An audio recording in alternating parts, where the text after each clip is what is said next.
नमस्कार, बहुत स्वागत है आपका। नवरात्र के 9 दिनों में माँ के 9 स्वरूपों की आराधना की जाती है और माँ के 9 स्वरूपों की आराधना करके हम अपनी विशेष मनोकामनाओं को पूर्ण करवाते हैं माँ से। लेकिन माँ का आशीर्वाद प्राप्त करने के लिए कुछ ऐसी भी वस्तुएं हैं जो आपको बिल्कुल भी उन्हें नहीं अर्पित करनी चाहिए, और कुछ ऐसी वस्तुएं हैं जो आप अर्पित करें तो आपकी सारी मनोकामनाएं पूर्ण होती चली जाती हैं। तो पहले तो 4 ऐसी वस्तु जो माँ को आप भूल कर भी ना चढ़ाएं, वरना आपको पूजा का फल नहीं मिलेगा। पहली, तुलसी का पत्ता, और दूसरा, दुर्वा घास। इन 2 वस्तुओं को भूल कर भी माता रानी को मत चढ़ाइएगा। नवरात्र के दिनों में तमाम तरह की परेशानियों से मुक्ति प्राप्त करने के लिए विशेष प्रयोग किए जाते हैं, उपाय किए जाते हैं, और आज हम आपके सामने 9 महा उपाय लेकर आए हैं जो आपके जीवन के हर तकलीफ से, हर कष्ट से मुक्ति दिला देगा। वैसे तो साल में 4 बार नवरात्रि आती है, आप ये प्रयोग कभी भी कर सकते हैं, किसी भी नवरात्र में, क्योंकि माता रानी तो आ रही हैं।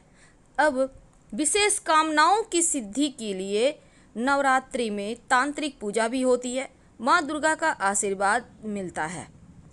तो इस बार नवरात्र के समय विशेष मनोकामनाओं, खासकर अगर धन की मुश्किलें ज़्यादा बढ़ गई हो, तब एक छोटा सा प्रयोग कीजिए। आप ये प्रयोग नवरात्र में किसी भी दिन कर सकते हैं। क्या करेंगे? आपको धन की प्राप्ति के लिए लगातार 3 दिन ये प्रयोग करना है। याद रखिएगा, एक पान का पत्ता ले लें, चिकना देखकर, सुंदर देखकर लीजिएगा, एकदम ग्रीन कलर का, कटा फटा हुआ ना हो। अब उसके ऊपर 2 लौंग रखें, पत्ते के ऊपर।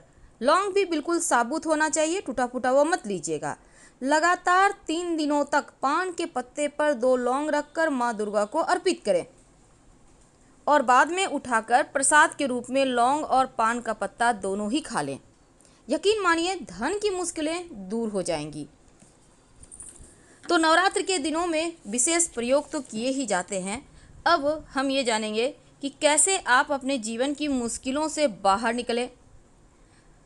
वैसे तो संतान की प्राप्ति के लिए भी माँ दुर्गा को पान का पत्ता अर्पित किया जाता है। ऐसा करने से सिर्फ एक पान का पत्ता और उसके ऊपर कुछ नहीं, आपको संतान की प्राप्ति होती है। आप चाहें तो पान का बीड़ा भी अर्पित कर सकते हैं। अगर केस मुकदमों में फंसे हुए हैं, अगर जीवन में बहुत परेशानी है, आप चाहते हैं कि अनावश्यक मुकदमों से छुटकारा मिल जाए। कई बार होता है बेवजह के लोग किसी न किसी बहाने फंसा देते हैं। अब वहाँ से आप निकलना चाहते हैं लेकिन निकल नहीं पा रहे, तब एक छोटा सा काम कीजिएगा। नवरात्र में किसी भी दिन लाल गुड़हल के पुष्प की माला मार्केट में मिलता है, आप ले लीजिए, या आप खुद से भी बना सकते हैं। अब माँ दुर्गा को पहना दें और दुर्गा कवच का पाठ करें। ये प्रयोग किसी भी दिन कर सकते हैं, आप चाहें तो लगातार हर दिन कर सकते हैं या 3 दिन भी कर सकते हैं, ये आपकी मर्जी पे है। ऐसा करने से अनावश्यक मुकदमों से, परेशानियों से छुटकारा मिल जाता है। तो ये तो ठीक, आप मुकदमों से बाहर कैसे निकलें, लेकिन आज हम एक और ख़ास उपाय बताएंगे। आपको अभी इस भाग दौड़ के ज़िंदगी में आपको डर लगता होगा, कहीं चोट चपेट ना लग जाए, कहीं दुर्घटना ना हो जाए, कहीं झगड़े लड़ाई किसी से ना हो जाए, कहीं दुश्मन आपको परेशान ना करें। तो एक छोटा सा काम कीजिए, आप माँ दुर्गा के 32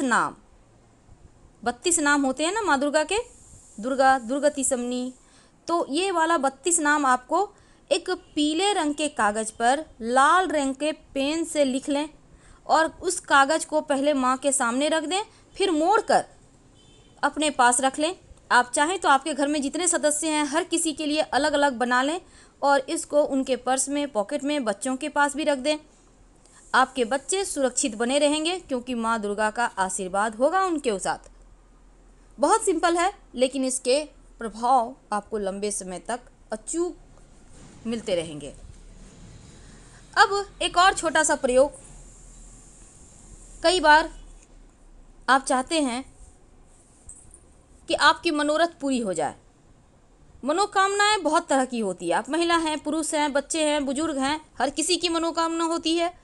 अपनी मनोकामनाओं की पूर्ति के लिए, कोई भी मनोकामना हो, पर अच्छी वाली मनोकामना कीजिएगा, किसी का बुराई के लिए ये प्रयोग मत कीजिएगा। आप एक छोटा सा काम कीजिए, आपको चाहिए होगा 27 लौंग यानी 27 लौंग ले लें, बिल्कुल साबुत टूटा फूटा हुआ ना हो, उसमें फूल लगा हुआ हो। अब लाल धागा, कच्चा धागा मौली धागा होता है, उसी को ले लें। हर एक लौंग को अलग अलग तरीके से बांध लें, एक एक करके बांध लें धागा में। अब बांध कर माला की तरफ बन गया। अगर आप महिला हैं तो माँ दुर्गा को पहना दें, और अगर आप पुरुष हैं तो देवी के चरणों में रख दें। और ये लौंग की माला आप अपने घर में ये प्रयोग करना है आपको। जितने भी हमने प्रयोग कहा आप घर में कर सकते हैं, मंदिर में भी कर सकते हैं, कोई दिक्कत नहीं है।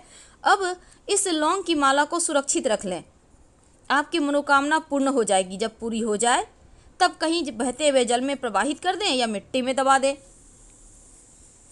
ऐसा माना जाता है अगर माँ दुर्गा को 2 हल्दी की गांठ अर्पित की जाए तो धन की मुश्किलें दूर हो जाती है।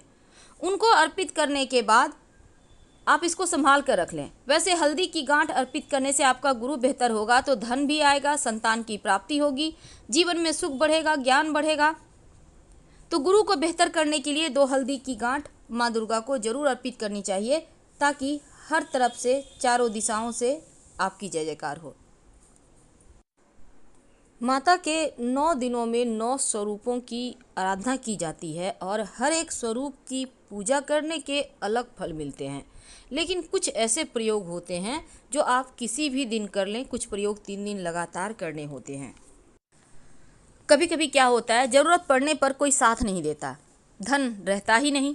अब आप परेशान हैं, बहुत ज़रूरी है लेकिन धन ही नहीं है। आपने जिसको उधार दिया वो भी देने को तैयार नहीं, कर्ज नहीं मिल पा रहा।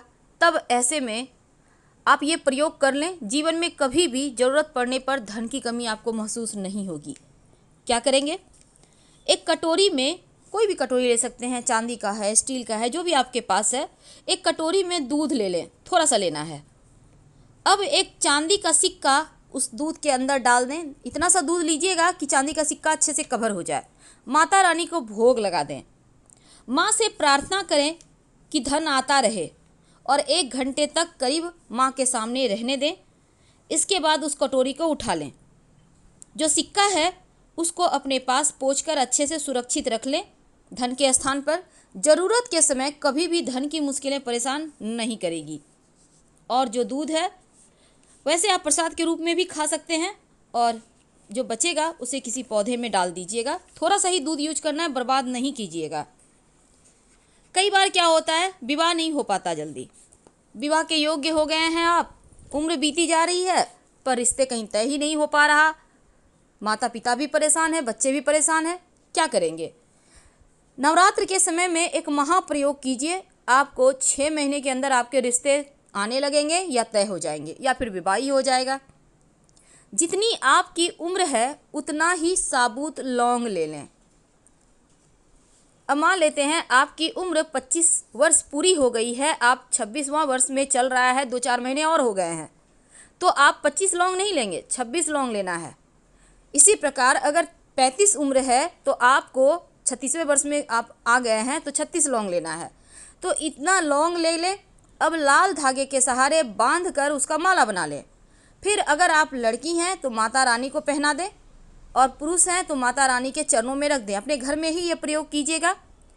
6 महीने के अंदर आपकी मनोकामना पूर्ण होगी, और 6 महीने के बाद इस लौंग की माला को कहीं मिट्टी में दबा दीजिएगा या बहते हुए पानी में प्रवाहित कर दीजिएगा। आपकी मनोकामना पूर्ण हो जाएगी। जब कुंडली के 9 ग्रहों को बेहतर करने की जब बारी आती है तब हम बहुत घबरा जाते हैं कि सारे ग्रहों को शांत करने के लिए क्या करें। तो माता रानी के शरण में आ जाइए और एक छोटा सा उपाय कीजिए। समस्त ग्रहों को शांत करने के लिए एक चौमुखा दिया जलाइएगा घी का।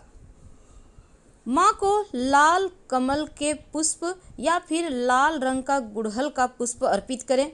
फिर उनको क्रमशः पहले मिश्री का भोग लगाएं, फिर गुड़ का भोग लगाएं, फिर हरी सौंफ का भोग लगाएं, इसके बाद केले का भोग लगाएं, फिर दही का भोग लगाएं और उसके बाद देसी घी का भोग लगाएं, फिर पान का पत्ता अर्पित करें और इसके बाद माँ से प्रार्थना करें कि जीवन में जो ग्रहों की पीड़ाएं हैं, जो भूचाल सी आई हुई है लाइफ में, उसको ठीक कर दीजिए।